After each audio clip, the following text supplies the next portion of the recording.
தேவனுக்கே மகிமை உண்டாவதாக. எனக்கு அன்பான தேவ பிள்ளையே, இந்த நாளிலும் நல்ல மேய்ப்பராகிய கர்த்தர் உங்களை செவையான பாதையிலே நடத்துவாராக. வேத தியானத்திற்கென்று யோவான் எழுதின சுவிசேஷம் 10ஆம் அதிகாரம் 11வது வசனத்திலே வாசிக்கிறோம். நானே நல்ல மேய்ப்பன், நல்ல மேய்ப்பன் ஆடுகளுக்காக தன் ஜீவனை கொடுக்கிறான். நல்ல மேய்ப்பன் தன் ஆடுகளுக்காக தன் ஜீவனை கொடுக்கிறான். ஒரு மெய்ப்பனை நாம் எடுத்துக்கொள்வோமானால் அவன் செய்கிற காரியங்கள் என்ன? தனக்கு கொடுக்கப்பட்டதான அந்த ஆடுகளை அவன் பராமரிக்கிறான், அதை கவனமாக பார்த்து கொள்ளுகிறான். திருடன் கண்ணமிட்டு திருடுவதற்கு ஏதுவல்லாத வழிகளை அவன் ஏற்படுத்துகிறான். சிங்கமோ கரடியோ விரோதமாய் எழும்பி வருகிற எதையும் அவன் அணுகாதபடிக்கு தன்னுடைய மந்தைகள் மேல் அவன் கவனமாய் இருக்கிறான். ஒரு நல்ல மெய்ப்பன் அவ்வண்ணமாகவே அவன் காணப்படுகிறதை நாம் பார்க்க முடியும்.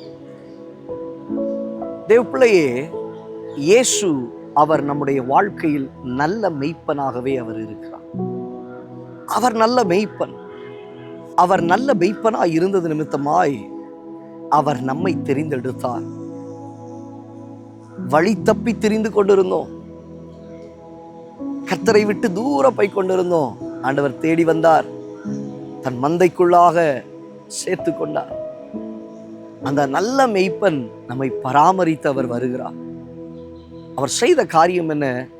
தன் ஆடுகளுக்காக தன் ஜீவனை அவர் கொடுக்கவும் அவர் ஆயத்தமானார். இந்த நாட்களிலே சிலுவை பாடுகளை குறித்து நாம் தியானித்துக் கொண்டிருக்கிறோம். அந்தோ கல்வாரியில் அருமை இரட்சகர் தன் ஜீவனை நமக்காக அவர் கொடுத்தார் அல்லவா? எதற்கு? நீங்களும் நானும் மீட்கப்பட வேண்டும் என்கிறதான ஒரே நோக்கத்திற்காக. என் ஆடுகள் அழிந்து போய்விடக்கூடாது, கொள்ளைக்காரனுடைய கரங்களில் போய்விடக்கூடாது என்பதில் ஒரு அடையாளமாக, அதற்கு ஏதுவாக தன்னை முழுவதுமாய் அவர் அர்ப்பணித்தாரே, தன்னை அர்ப்பணித்தாரே. தேவ பிள்ளையே, அவன் தன் ஆடுகளுக்காக தன் ஜீவனை கொடுக்கிறான். இன்னைக்கு உலகத்தில் இருக்கிற ஆடுகள் செய்கிற காரியம் என்ன?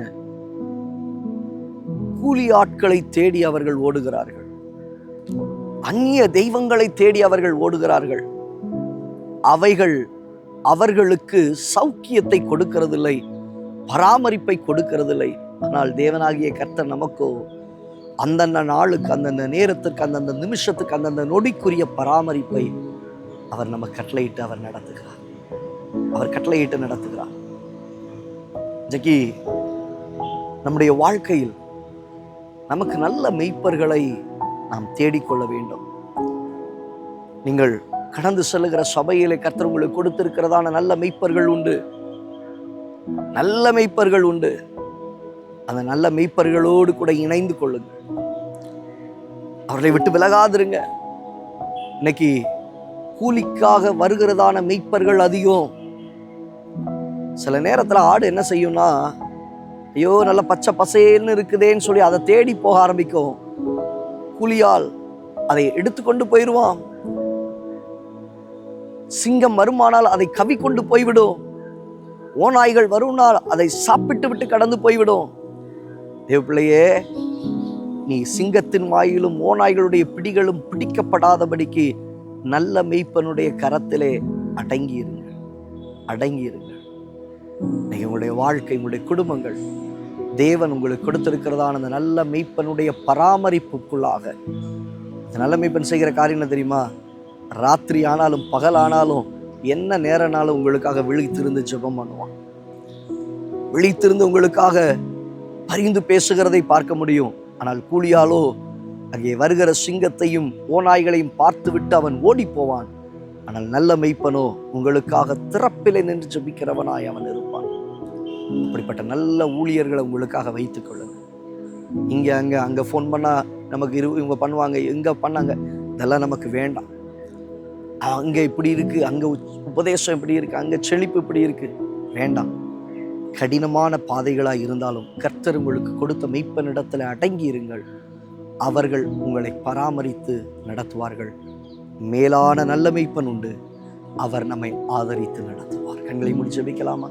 நல்ல தகப்பன், இந்த வார்த்தைகளை கேட்ட உடைய பிள்ளைகளுடைய வாழ்க்கை நல்ல மெய்ப்பனாகிய இயேசுவுக்கு கீழாக உடைய பிள்ளைகள் அடங்கியிருக்க, ஆண்டவரே, சிங்கத்தின் வாயிலோ ஓநாய்களுடைய வாய்களுக்கோ அகப்பட்டு விடாதபடிக்கு தப்பித்து கொள்ள நல்ல மெய்ப்பன் தன் ஜீவனை கொடுக்கிறான் என்று சொல்லி பார்க்கிறோமே. அவர்களை பாதுகாத்து என் தேவனின் நடத்துவீராக ஒப்பு கொடுக்கிறோம் இயேசுவின் நாமத்தில் பிதாவே. அந்த தேவ பிள்ளையே, நல்ல மெய்ப்பனாகிய இயேசு அவர் தம்முடைய ஜீவனை கொடுக்கிறார். நல்ல மெய்ப்பனாகிய கர்த்தர் தன் ஜீவனை அவர் கொடுத்திருக்கிறார். அதே போல உலகத்திலும் கர்த்தர் உங்களுக்கு என்று கொடுத்திருக்கிற நல்ல மெய்ப்பர்கள் உண்டு. அந்த மெய்ப்பர்களுக்கு அடங்கியிருங்கள். அந்த மெய்ப்பர்கள் உங்களை பராமரிப்பார்கள், பாதுகாத்து நடத்துவார்கள். God bless you. God bless you.